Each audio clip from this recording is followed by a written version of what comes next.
네, 이번에는 민주당 이야기 좀 들어봐야 될 것 같은데요. 같은 여가위 소속인 김한규 의원을 스튜디오로 모셨습니다. 어서 오세요. 네, 안녕하세요. 김한규입니다. 조금 전에 조은희 의원 인터뷰 들으셨죠? 네, 들었습니다. 일단 조은희 의원은 청문회는 끝났다. 네. 이렇게 이야기를 했는데 끝났습니까? 끝나지 않은 겁니까? 끝났지 않았죠.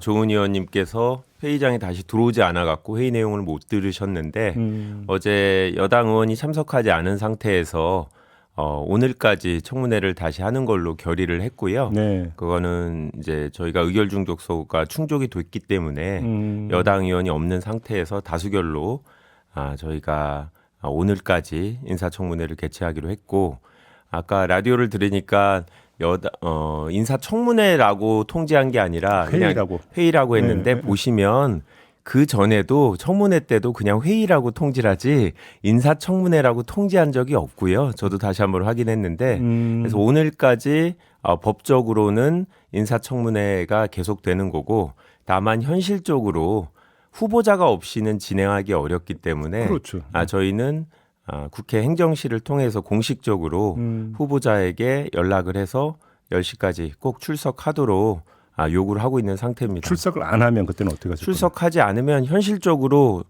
진행할 방법은 없죠. 저희가 오늘 그러니까 어제 자정을 넘어서 다시 속개를 해서 계속 기다렸는데도 출석하지 않았기 때문에 네. 정회를 한 건데요. 마찬가지로 10시에 회의를 소집을 해도 여당보다는 이제 후보자가 중요하죠. 후보자가 출석하지 않으면 현실적으로 저희가 질의를 할 수가 없어서 알겠습니다. 뭐 파행이 될 거라고 봅니다. 자, 그 조금 전에 조은희 의원은 권인숙 위원장, 민주당 소속이시죠. 권인숙 위원장의 진행의 문제점을 제기했습니다. 청문회 전에는 일방적으로 일정을 잡는 등의 어떤 문제가 있었고, 그래서 청문회 쪽에 유감 표명을 했다는 점을 지적을 했고, 어제 이제 밤에 이것도 결국은 자료 제출 문제와 관련해서 위원장이 공정한 진행을 하지 않았다, 이런 취지의 주장이었는데 어떤 말씀을 주시겠습니까?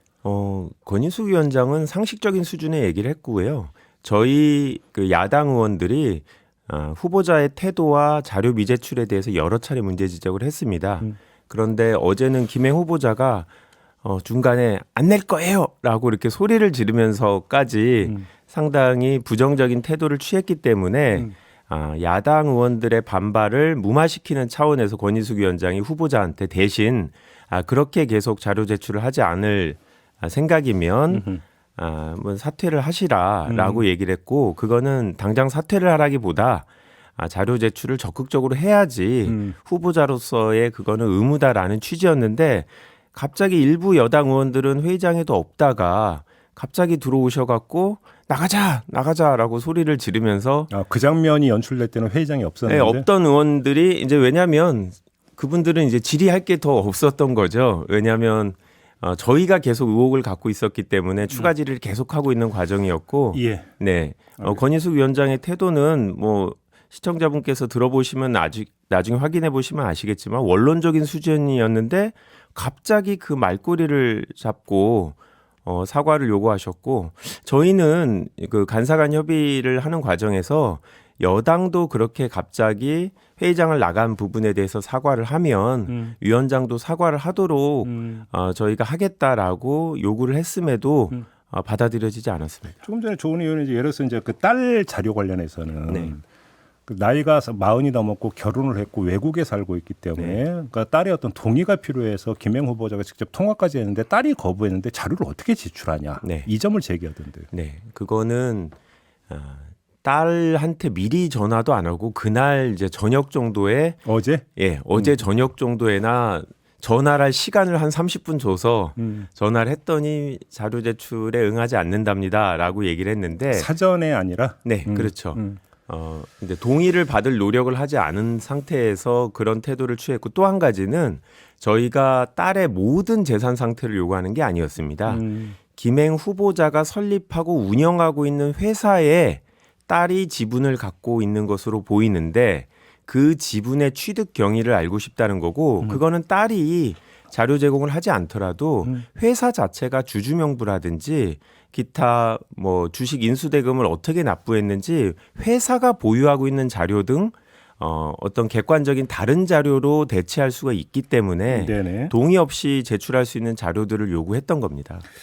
알겠습니다. 그러면 청문회 전후 과정에서 제기됐던 의혹이 얼마나 해소됐는가의 질문으로 넘어가겠는데요. 똑같이 주식 파킹 의혹 같은 경우는 조금 전에 조인은 한 60-70%는 해명이 됐다라고 이제 평가를 하던데 어떻게 보십니까? 뭐 저는 50% 이하밖에 해명이 안 됐다고 생각하고요. 예. 가장 중요한 게 뭐였냐면 후보자가 다 말로 설명을 했다는 거죠. 자료가 하나도 없었으니까. 예, 그렇죠. 자료를 제공을 했는데 그게 다 본인이 설명한 내용을 기재한 자료입니다.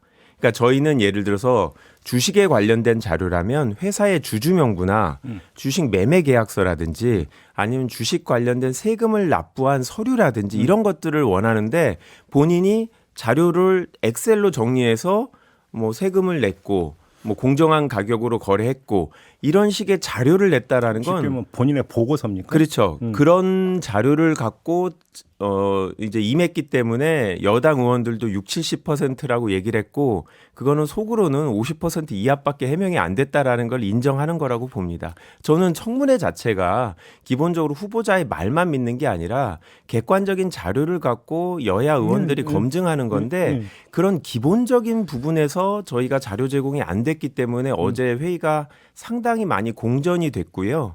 많은 시간을 자료 제공을 해달라라고 요구하는 의사진행 발언으로 제대로 진행이 못 됐습니다. 김건희 여사와의 친분설은 어떻게 보세요? 네, 뭐 그 부분은 저희가 문제 제기한 이유부터 설명을 드리면 예. 도대체 이분이 평소에 여성 관련된 발언이나 행보가 최근에 전혀 없었는데 왜 여성가족부 장관에 임명이 됐을까? 그런 문제 제기를 하는 과정에서 혹시 그런 친분 때문에 더 좋은 후보자들이 있음에도 불구하고 전문성이 떨어지는 부분이 임명된 게 아닌가라는 문제 제기를 한 거고요. 어제 뭐 저희 당의 일부 의원들이 다른 부분들은 다른 도덕성 전문성에 대한 질문을 많이 했고 네. 김건희 여사 관련성에 대한 질문을 했는데 그 부분도 상당히 신경질적인 반응으로 본인이 아니라 김건희 여사에 대한 모욕이다라고 하면서 구체적인 해명보다는 관련성이 없다라고만 이제 그런 부정적인 태도만 취했기 때문에 저희는 하나하나의 의혹에 대해서 그게 왜 아닌지에 대해서 왜 저희가 오해를 했는지를 설명을 해야 되는데 그냥 오해다라는 식으로 신경질적인 반응밖에 없었기 때문에 저희는 해명이 되지 않았다고 생각합니다. 그럼 이제 제가 이제 그 대표 의혹 2개만 뽑아서 지금 질문을 드렸는데 이것 말고 의원님이 보시기에 이 의혹도 반드시 그러니까 짚고 넘어가야 했는데 제대로 해명이 안 됐다는 부분이 있습니까? 저는 이분이 성공한 사업가라고 주장을 하시더라고요. 네. 그래서 주식 거래도 되게 많고 근데 관련된 자료들을 제공하지 않아서 저희가 회사에 근무한 내역들, 기업 근무 내역들을 요청을 했더니 한 7군데 회사가 있더라고요. 그런데 최근에 많이 알려진 커뮤니티 사이트 DC 인사이드의 주가 조작 또 먹튀 의혹이 과거에 있어서 그 관련된 회사에 후보자 이름이 나와서 살펴봤더니 제공한 근무 회사 내역이 없었습니다. 그래서 그런 부분을 추궁을 했더니 처음에는 어제 회의장에서 근무한 적 없다라고 하더니 본인이 예전에 그런 회사에 근무한 경력을 예비 후보자 국회의원 예비 후보자로 출마했을 때도 사용했고 방송 인터뷰에서 대표 경력으로 사용한 걸 확인해서 물어봤더니 상임 고문이었는데 상임 고문은 회사에서 근무한 게 아니지 않냐라고 얘기를 하고 또 어떤 직원은 아니지 않느냐. 어떤 회사는 사회이사였고 5% 이상의 대주주였는데도 물어봤더니 회사 이름 자체가 기억나지 않는다. 이런 것들은 그 문제된 행위하고 관련된 여러 회사에 근무해서 제가 어제 뭐 판넬도 갖고 왔는데 좀 생략을 하면 관련된 회사 3군데에 근무했음에도 불구하고 그런 내역을 의도적으로 뺐다. 라는 면에서 진실성에서 문제가 있고 어제 회의장에서도 이사가 직원이냐 상임 고문이 직원이냐 그런데 다른 회사들도 다 본인이 창업하고 임원으로 근무했기 때문에 그런 부분에 대해서 이거는 뭔가 감추려는 부분에 대해서는 아주 의도적으로 자료 제출을 안 했고 또 저희가 몇 가지 주식 파킹이라든지 아니면 배임 의혹들을 제기한 사례들이 있었는데요.